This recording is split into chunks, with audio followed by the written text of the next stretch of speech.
டிட்வா புயல் எதிரொலியாக மயிலாடுதுறை மாவட்டத்தில் மழை பெய்து வருகிறது. இது தொடர்பான கூடுதல் விவரங்களோடு இணைகிறார் எமது செய்தியாளர் ராஜ்குமார். வணக்கம் ராஜ்குமார், உங்களிடம் இருக்கும் தகவல்களை சொல்லுங்க. வணக்கம். வங்கக்கடலில் இலங்கை அருகில் நிலை கொண்டுள்ள டிட்வா புயல் டெல்டா கடற்கரையை வந்தடைந்து ஒருவரும் என்று எதிர்பார்க்கப்படுகிற நிலையில மயிலாடுதுறை மாவட்டத்துல கடல் அலைகள் 3.3 மீட்டர் உயரம் வரை மேலெழும்பும் என்று மாவட்ட நிர்வாகம் சார்பில் எச்சரிக்கை விடுக்கப்பட்டுள்ளது.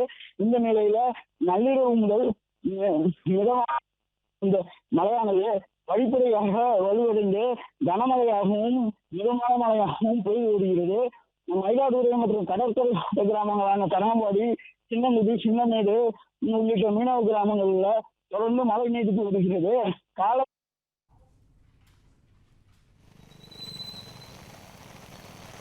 நன்றி ராஜ்குமார், உங்க தகவல்களுக்கு.